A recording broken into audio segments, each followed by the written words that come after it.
Welcome to the SpartanMag.com VCast. Jim Comparoni, Paul Konardike at Spartan Stadium, Michigan State. Double overtime, 34-28 over the visiting Wisconsin Badgers. A happy homecoming for Michigan State fans.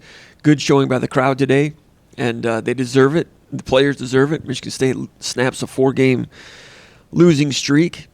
We've seen a lot of big wins at this stadium over the last 15 years. Paul, 20 years. Some of you, 50 years.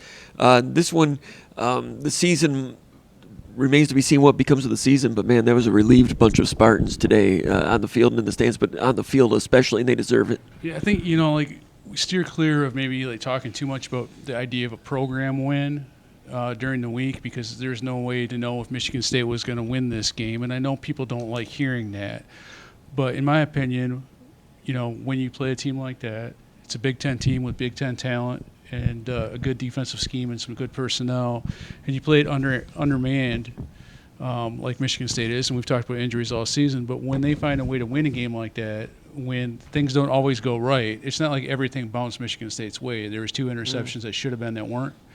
And Michigan State made its own breaks. They did a lot of good things in this game. They struggled in a lot of ways too, but they made their own. They made this. They won. They deserved to win. They played better than Wisconsin.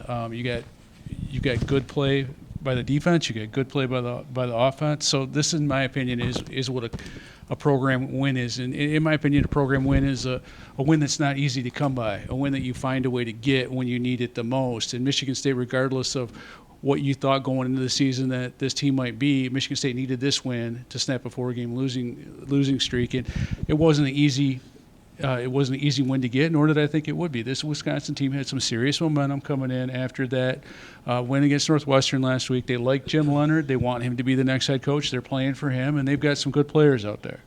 Tell you what, after Michigan State began the game 3-and-out, and Wisconsin drove down and went up 7-0, it seemed like a continuation of all the problems we'd seen coming into the season. Michigan State drives down there, I think 17 plays, gets to the 1-yard line. Running game looked good on that second possession.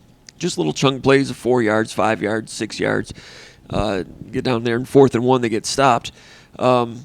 Then the interception by Windmon, playing linebacker, and it started to turn around from that point. Wisconsin was in control here, kind of in control here and there, but from that point on, Michigan State gave as good as they got and played good pass defense for most of the game.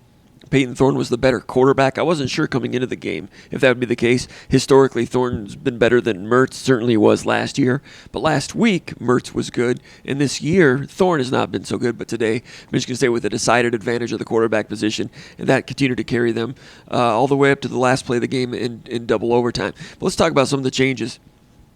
You talked about the program. Before the game, I was talking to some people, and I was like, I'm getting to the point where I'm not even really covering this game today. I'm not even covering this season. I'm covering the program. I want to see things today that if they continue to be bad signs for the program or signs that the program is getting back on track.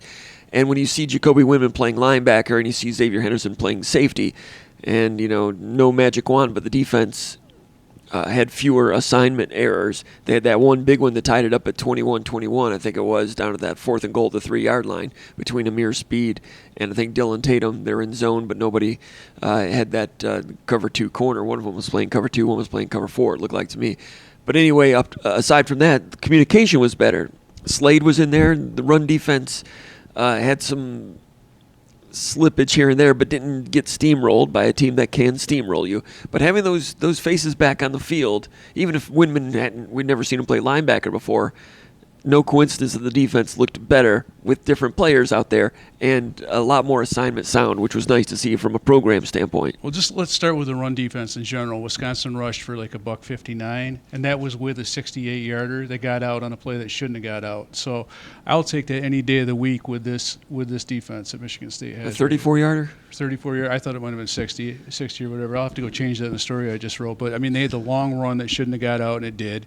But 159 with this Michigan State defense, and you alluded to it. Slade came back. He didn't play a ton of snaps. He played like 20, but Simeon Barrow played more snaps this week than we've seen recently. He played Couple good big plays, snaps, big and it plays. really helped Derek Harmon. I think Derek Harmon didn't play as many snaps because they had those guys back, but he was firm against the run. I thought Jacoby Windmon did some really good things against the run, and He looks fast as a linebacker. he does. But it's the fact that he's played Quick. linebacker before. You can see the instinctual play, that interception out in the flat. That's something that was one of his linebacker responsibilities at UNLV, and it wasn't something that was foreign to him. I thought one of the And things he picked that up and changed direction and was quick on that. I thought one of the things that he did a really nice job of, and I thought he was wrong a couple of times, but he made a decision about where he was going, and he got there fast, no hesitation. And he was wrong on a couple of them, and a couple of them were big runs. But the fact that he made a mistake doing it fast, I go back to to the old Pat Narduzzi, Mike Tressel theory. We can live with mistakes, but as long as you make a decision, be decisive, and do it fast, we can play with that. Michigan State was able to play with that, and let's not forget that he's never faced. As a linebacker, he's never faced a tailback as big and as bruising as Braylon Allen coming from where he was. This was kind of a bring your lunch pail game, and I think Windmon had a lot of fun out there. He impacted the game, and kudos to Michigan State coaches for making that move, even though there wasn't. I know Mel Tucker said afterwards, well, we could make the move because we have improved defensive in-depth. That's just flat out wrong. Michigan State has worse defensive in-depth. In fact, when Michael Fletcher got flagged, and you and I sit next to each other, and the question was, okay, who are they going to play at defensive end if Michael Fletcher actually leaves this game with targeting? They have far weaker defensive in-depth than they had when Jacoby Windmon made that move to D-end. Today they needed instinctual downhill linebackers. Jacoby Windmon provided that. Cal Halliday provided that. I liked it when they went with the 4-3 look. And I thought Michigan State's defensive ends, even though they were undermanned, kudos to guys like Zion Young, kudos to guys like Deshaun Mallory who made some plays. And, like Avery Dunn wasn't out there today. But Brandon Wright, I thought he had one of his better games against the run. I think this defense did a lot of really good things out there. And I think Xavier Henderson was a big part of it because he has a calming influence out there. He was talking about after Chuck and Gross went for the same interception, and Gross went high. I don't blame him for trying to make a play, but it bounced off Chuck's hands after that. He's like, those guys were freaking out after that. He says, Who said that? Henderson. Those guys were freaking out there because they didn't make a play. And Xavier Henderson was out there to say, hey, guys, it's okay. We need to continue to play football. But just having that guy out there, other guys make calls, but the guys in front of him know that when Xavier Henderson makes a call, he's going to over-communicate, and it's going to be the right call, and they can play fast and physical, and they played more instinctual today. Graham Mertz is not a great quarterback, but he was coming off maybe one of the better games of his career, and Michigan State played a really good game on defense. After that, here we go again, 3rd and 18 pickup on the first drive. I thought, oh, man, this is going to be another problem. But Michigan State did a really good job on 3rd down in this game. Did a good job limiting Wisconsin to 3rd and long. Wisconsin's average 3rd down play was 10 yards or 10.1 yards. That's a huge deal, and Michigan State also limited them on 3rd and short, which is something we haven't seen this year. When it's been 3rd and 2, it's been an automatic pick up a first down for the other team. Not today. It was a good day for Michigan State defense. What were they on 3rd down, Wisconsin? Wisconsin was 4 of 12 or 4 of 14. So, 4 of 14 or 4 of 12, usually when you run for 152 yards, your 3rd down, it usually puts you in more favorable 3rd down situations than the 3rd and 10 you described. So Michigan State, even though they gave up some yards on the ground, didn't seem like they were getting killed on the ground. Wisconsin ends up 3.9 per carry, which is productive. Braylon Allen had that 34-yarder that got out of his first play of a drive. Well, you'll take 3.9 yards a carry from this Wisconsin team, as big and as strong as they are, against this Michigan State defense. If you told me that coming in, I'd be like, okay, go Solid for it. enough. That's good. Solid enough. That one that got out, I don't know who was supposed to set the edge on that, but it got out. Sometimes they can outflank you with the way they put their tight ends and so forth. But Dylan Tatum was on the field for that one and didn't quite get the angle over the top. Block. Yeah, got hung up in the wash, and he needs to get over the top. But it's a freshman play. Mangum went through that a little bit last week against Ohio State. Got freshmen out there playing safety. That's going to happen. Michigan State stayed solid on defense, even though they were rotating the safeties. Henderson went in, came out hurt, and then it was Tatum and Angelo Gross at safety at the beginning of the game, and I was like, oh my gosh, that's from the safety standpoint, I was like, that's like I was afraid that was like a Ferris State type What you of gonna safety. do? What are you going to do? I mean, you Have got to. no other choice. Yeah. And then, Angelo Gross played some nickel when Henderson came back in. So Gross, who's had his struggles, played nickel and safety back and forth for much of the day, and was pretty good. Had some nice third down tackles and did some things. He dropped an interception, right? And then he got beat on that one right after Michigan State dropped the interception, 3rd and long. Michigan State in cover one man-to-man. Michigan State had success in zone defense most of the day with a little bit of man-to-man in there, but mostly zone or some combination, like maybe man-to-man with one guy and like cover 3 zone behind it, some combination coverages. For them to go man-to-man in that situation was like 3rd and 9, single safety deep, and Gross giving up that inside release the way they do it. Merce did a good job. Okay, it's man-to-man. I don't know if he looked up Gross or not because Michigan State had not been playing much man-to-man. But he got the man-to-man weakness, which is Gross, and gave up that play. Gross had a good game, that one. I questioned that defensive call more than I questioned Gross because zone had been good all day, had been pretty good. They'll probably question that themselves when they get back and do their own observations and analysis of themselves. But the defensive coaches did do a good job getting these guys on the same page. Henderson had a lot to do with it, but the way they changed coverages, they did an array of things and stayed good against not the best quarterback or passing attack in the Big Ten, but it shows that they can actually have some different defensive coverages and go out there and play them. Amir Speed had a nice pass breakup on a deep ball. First play he's made this year. Yeah, and he was involved. He was involved in that fumble. He came in on a corner blitz and hit him, but Windmon came in and caused the fumble. But sending Speed on that, sending Speed on that, he made a hit. Probably had his eyes closed. He made a tackle back there in that one and got that one out in overtime. Michigan State taking some chances in overtime. Corner blitz is a chance. Flanker option pass was a chance. And if they would, at the beginning of the first overtime, when he put it up there, it looked like number 1 for Wisconsin had a really good chance. I think it was number 1 had a really good chance for an interception there. And if you throw an interception on the first play of overtime with a flanker pass option, that would have been a hard one to swallow, Paul. There's a few other things like the clock decisions at the end of regulation that resulted in the faulty long snap. If you lose these games, if it had ended on that one, on the interception in overtime, there'd be a lot more frowns around campus right now, but they're celebrating, which is good for them at a homecoming weekend. I mean, that's to me the most positive thing is that, like in a game like this, you think like when you break a losing streak, not everything is gonna go right. Right. But Michigan State had enough stuff that went right, and then they made some of their own luck, and that's like one of the first times this year against decent teams.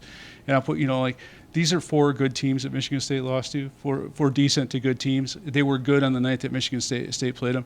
I think Gross would have been picked on more tonight if Michigan State hadn't had a decent pass rush. I think they did enough, whether it was bringing the blitz or putting enough pressure, to spook Mertz a little bit. He didn't try to take too many deep shots downfield, and I think everyone did a little bit of their own lifting. I'm not sure if they expected to see as many 3 linebacker looks as what Michigan State showed them. And Brule, even though he's not a super firm type of guy out there, I do think that the 3 linebacker looks, that gives you something extra to think about, so you're not always going to throw it right under the tight end or whatever. But I think this is big progress for a lot of guys out there, and I think they can build on it with Windmon playing the way he did. He's just a guy that obviously you want him at defensive end if he can be the pass rusher he was the first 2 weeks. But I just feel like for this team, they need instinctual, physical linebacker play, especially with some of the other teams they have coming up on the schedule, whether it's Michigan or Illinois. You need physical, instinctual linebacker play. You just can't get it done with guys that are linebackers that have holes in their games. You just can't do it. Yeah, and Windmon, Van Sumeren's been trying. He does what he can, and he bless his heart. He's given a lot of effort. But if he started at middle linebacker today, they don't win the game. They won because Windmon made those plays at middle linebacker. Van Sumeren can run stuff down from sideline to sideline. Yes. In a nickel type scenario, like when you've got like underneath passing, it's great to have him out there. But if you're talking about in between the tackles, having like a freight train coming right at you, in a phone booth type of game, you have to be instinctual, firm, and fast. And Windmon definitely brought that today. And he was excited for himself. I think, and Sure. I think like he smiled when I asked him, like, have you played a tailback like that as a linebacker? He got a kick out of testing himself in the physicality, because it took a lot to bring Braylon Allen down. Windmon was saying that he was talking to Braylon Allen throughout the game. They were just having a conversation back and forth, which, is not uncommon. We see it, you see it in basketball all the time. And he's like, he came away like really respecting the heck out of the kid, and also, I can see myself getting along with that guy. Coming into the game, I didn't. I in the pre-snap read, I wrote that I wouldn't be surprised to see Angelo Gross go back to safety and Brule to start at nickel, and Brule did start at nickel. I had no idea that Windmon was going to go to linebacker, and when I did, I was like, oh, this is going to be interesting. It's a brand new thing. You're looking at a brand new construct with him at inside linebacker, which is what we thought was going to happen going back to the spring. So now they kept a lid, for the most part, on Wisconsin's running attack. 2 weeks they played Michigan, who went for more than 400 yards rushing today against Penn State. Looked outstanding, even though the score, it wasn't as close as the score indicated. After that, Illinois really saddles up the run. So Michigan State, they've been okay against the run this year, but now they got a chance to be better. We'll see what happens at the defensive end position if they can get other players back. Who knows about Bogle? I think they might get a couple guys back. Xavier Henderson indicated that there would be a shot at I can't remember who he said, but there are guys that are closer to getting back than you think. And Mallory, defensive tackle, who's now down to 280. Now he's got a little more quickness, but he's not strong enough to be a defensive tackle. He's not like a fast defensive end, but he's sturdy. So against Wisconsin, Michigan, and Illinois, having a sturdy defensive end like that can be useful. Dylan Tatum getting his first playing time, extended playing time, quality playing time of his career. He's played a little mop-up here and there. I'll have to go back and watch it, but they survived with him, and that was asking a lot for him to come up there. I saw one time he made a tackle or two, and he looked more, I'm not going to say he's physical, but he looked more physical than he did last year when he played safety for the first time in high school. So they're making some progress with him. With what they had to do at defensive end, they did without Avery Dunn today. Last couple of weeks, he's played a few more snaps, have been functional. With him out and Fletcher going out, that looked like a crisis situation, but they withstood it and made it happen. Peyton Thorne making the big executive decision in double overtime and third down to change the play of the line of scrimmage and go deep to Jaden Reed. And Peyton Thorne deserves it. Had a good game today.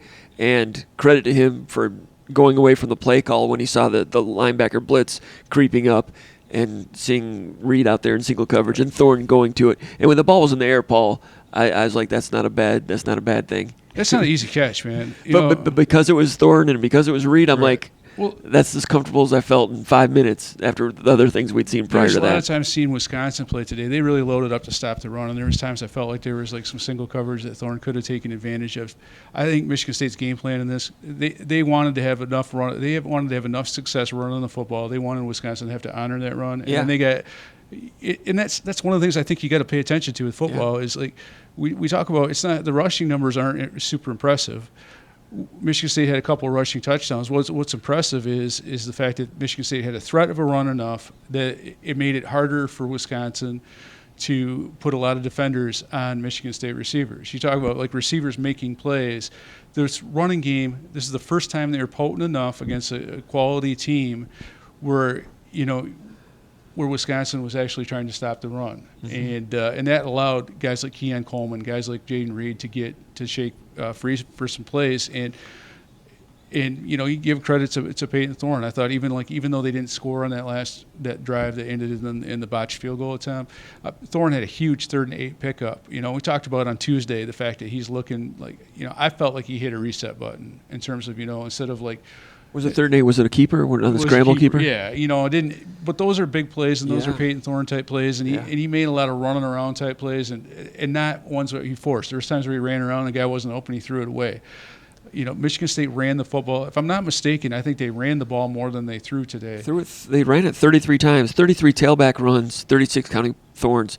But yeah, how many passes? 31. You're right. They ran it more than they passed. And it was like a 60-40 split for most of the game. For most of the game until like at the end where Thorne made some big plays with the passing game. And that, I really believe that threat of the run, or Wisconsin believing that Michigan, they had to stop the run first, which great defenses do. That enabled Michigan State to get some stuff with their with their athletes.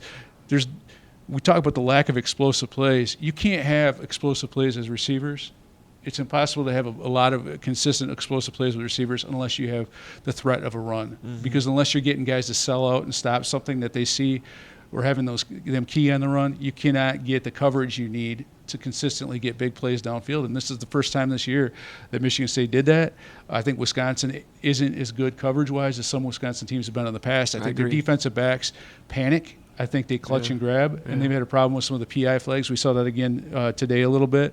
But credit to Michigan State for getting their athletes the ball. Yeah. And I talked about this last week, but Jim Leonard is considered one of the better defensive coordinators in the country, had the #1 defense in the country last year statistically, but they got carved up for 52 points badly by Ohio State, just like Michigan State did. And today, that defense for Wisconsin just kind of looked okay. And Peyton Thorne went to work on him for about, 290 yards passing, 290 on the dot. And it was efficient. 265, 21 out of 29, 2 touchdowns. I don't feel like Wisconsin, one of the things I think of when I think of a Jim Leonard defense is I think of a lot of blitzing from different angles. And disguising it more. They don't disguise much. But I feel like they've got more pieces. Like with this Wisconsin team, they've got one pass rusher that everyone knows about. It's not like guys coming, like second stringers coming in and getting serious pressure. So I think Peyton Thorne, he kind of knows where that pressure is going to come from, and I think he did a really nice job. And they didn't throw too much. There wasn't guys that were too much double covered or anything like that. Efficient game by Peyton Thorne, and I hope for his sake that this kind of puts to rest to talk about should there be a quarterback change, because I don't think this is the best game he's played this year. Yeah. And this was a veteran game, and he didn't do anything to hurt the team. He did a whole lot to help the team, and he should be healthier coming out of the bye week. Yeah, he was good, and they needed him to be good. And, I feel good for him. I'm glad for him and Jaden Reed that they had that moment today and had another one, because if they lost this game and going to the bye week with Michigan coming up, it would have been catching a falling sword at that time. But they'll get 2 weeks off, and Michigan is very good. But Michigan State will, I don't know what the score will be or how it'll all shape up, but Michigan State will show up with everybody on the field giving the best effort they've given all season, and I'll be intrigued to see what that looks like. Yeah, special teams. One thing that has to be better is special teams during the bye week. Michigan State special teams has made whether it's decision making or snapping, protections. Oof. I mean, Michigan's got a lot of good personnel. If Michigan State doesn't have functional plus special teams, it's going to be a long day, because those are the kind of plays that kill you against a good team. Yeah, and Michael Donovan was the redshirt freshman snapper who snapped that one when they did the hurry-up field goal situation. He's not listed on the roster if you look up Michigan State's roster online. But I'm not sure that you want to put here's the thing. I'm not sure you want to put that guy or a kicker that's had very few kicks in a Michigan State uniform. I'm not sure you want to put those guys in a fast field goal scenario. No, you don't. So. That's that's and they did. Yeah, and that's like the worst thing that could happen. Well, I guess the worst thing that could happen is blocked and returned for a touchdown, right? But we've seen that. I mean, but Michigan State has to be better on special teams. And the hurry-up situation, I wrote about this, and I'm sure people will be talking about it. But if Michigan State would have lost, that would have been talked about even more. Mel Tucker's a fourth-year coach, if you count the Colorado season. And maybe one of the few times he's had like a late game timeout clock management situation there. And when they go back and review that, I suspect that they'll think that they should not have called timeout on that, to use their last timeout on that second down run. Easy for us to say up here, I got a coffee and a donut. And I'm like, well, they should just, send out the hurry up. Because they got the hurry up offense to do a run play. They do that. They do that a lot after a big gainer. They go out and whatever their single word call is for that. On second down, it's 2nd and 7, I think it was. So on third down, you go out there, in my opinion, and it's 27 seconds, 26, 25. You run it there, and if you get a first down, the clock stops temporarily, and then you can make a decision and maybe then call timeout or whatever. Or if you get stopped on that hurry-up play, then you call timeout and you kick it on fourth down. That's when you call a timeout. Easy for me to say. But I suspect when they go back and look at it, they would have preferred to have done it that way than go out and throw that pass, get tackled in the middle of the field, and then run them out there, and they got a bad snap. No guarantee you're going to make that kick, because we've seen missed extra points. That's what I'm talking about during the bye week, special teams operation. But it's a lot easier to do it when guys aren't scrambling to get on the field. And I think Peyton Thorne is pretty. He was pretty blunt about overtime. He wasn't, as a quarterback, as a guy that wants to see this streak end, he wanted to end that thing, in overtime with a touchdown as opposed to Yes. like with a kick. And, Yes. and he wouldn't be alone in that. I don't think there's any quarterback out there that's running the team that's like, hey, let's kick a field goal. But maybe there are. But He made the right decision. But you got to know that the odds of something bad happening. I really felt like that they weren't going to make that field goal. I kind of felt that I mean, way it's too. just like the way things were transpiring. It just felt like Michigan State scores a touchdown late, Wisconsin answers, and there's some fluky things there. It was like, okay, Michigan State scores in overtime. They've got it wrapped up in overtime, but someone drops an interception. Wisconsin scores right there. I just felt like, okay, Wisconsin makes a mistake. Michigan State gets in position to make a play, like a kick to win it. They're going to make a mistake. We see those kind of things. It's like, I don't know what it is, but it's contagious. Yeah, and when Michigan State dropped that interception, and when they failed to kick that field goal at the end of regulation, you're like, what are the chances they're going to end up surviving those two? And because either one of those, you can catch an interception, their game's over. But and when you drop it, the football gods don't let you usually come away with a win. This is weird, and this is the first game this year that like we talk about Michigan State not having the ceiling to overcome stupid stuff. They overcome some of the Horst penalties. They overcome they overcame a few defensive penalties, the Fletcher thing, and the punt return for a touchdown that was called back. I didn't see it. Reed doesn't think it was a good call. I don't know. Maybe it was a good call, but when you lose something like that, you don't win the game either. Usually, it's a bang play, and to me it looked like he didn't touch him hard. He didn't in slow motion. It all looks but the guy changed direction and fell, and the umpire, the officials are going to make that play. Credit to Michigan State for coming through all that and getting a win. Holy mackerel! Right, but that's where it helps, I think, to have guys. Going back to where we started, to have guys like Xavier, X out there, Xavier Henderson. I mean, to calm guys down, to say, hey, we've been, through this before. And most of these guys that are playing on this football team were in a lot of close games last year. They've got good experience winning in close games. Actually, Wisconsin doesn't. They've had struggles in close games. So credit to Michigan State, credit to both sides of the football, offense and defense, for making plays. Defense let Michigan State, stuck around. So Michigan State didn't have to abandon its game plan. And then down the stretch, Peyton Thorne got it to his playmakers and made plays. I think Michigan State was the better team today, Paul. Clearly better team today. That's good. I mean, yeah. They had a better team could have lost, though. I mean, easily. Yeah. I was really impressed with the operation for the most part for about 57 minutes. Like right up until like the very end of regulation when they missed the field goal and the things that led up to that, I was like, man, Michigan State is solid. They, there were some plays, some busted tackles and things like that, but they ran some different coverages and did a good job with it. Enough running attack, like you said. Peyton Thorne was good. Receivers were good. It was all good. And then you got into overtime. And then it just became shooting dice. Yeah, and to Michigan State's credit, we talked about like a couple weeks ago. O-line coach was out saying that he felt like they're making progress in the run game. Today was the best blocked up I've seen from tight ends blocking. Yeah. And you had guys where you had plays where you've got a tight end and a receiver blocking, and you can actually see some holes. And I thought Berger had his best game, and he should be motivated against these guys. But yeah. I thought Eli Collins kind of lit a fire early under Berger. I think Berger does a really nice job when Collins starts out fast. And Berger needs to keep playing like this for the rest of the year, not just against Wisconsin. That 12-yard touchdown run he had was inspirational. Right. That's something that you expect. Honestly, you expect a Michigan State tailback. You expect a Big Ten tailback when you have those opportunities to punch it in the end zone. Mm-hmm. And I don't know. I mean, Illinois they played good defense, and I thought Minnesota was really good when they were here. I don't know if Abraham played today or not. I'm really surprised that Minnesota has fallen off, but Illinois. They're going to be an irritating team for a lot of teams for the rest of the season. And, Michigan State gets a chance to go down there in a few weeks and maybe soil their season a little bit. But that's going to be a real solid game down there, too. Yeah. So Michigan State's got some good opponents coming up. And they showed today that they can play some good football, and they're improving in some ways. After 2 weeks, I imagine Henderson will be feeling a little bit better. Thorne as well. Bogle, we'll have to wait and see. Avery Dunn, have to wait and see. Pietrowski could be back. Pietrowski, have to wait and see. Windmon for 2 more weeks as a middle linebacker can help. And Amir Speed probably feels a little bit better about himself after this game. He needs to build off that. We'll see what he does. But there are, for the first time in a long time, I feel like Michigan State is now like improving a little bit. I thought they showed some signs at Maryland in some ways. Today they improved against a beatable team, and they went out and got it done. Yeah, I mean, they just couldn't sustain it against Maryland. The offense didn't make the plays that they needed to, and they, at the worst possible times. You're talking about coming out of the locker room in the second half and 3 and out. I think Michigan State did a much better job in this game of getting first downs. And now they're 3-4. Are they 3-4? Yeah. So they need 3 more wins to get to a bowl game. If they can beat Rutgers and Indiana at the end, I have no idea what that's going to look like. If you assume that there's a good chance to win those 2 games, you need 1 more win, whether it be against Michigan, Penn State, or Illinois. That's what it comes down to. And to be a bowl team, you need to beat one of those 3.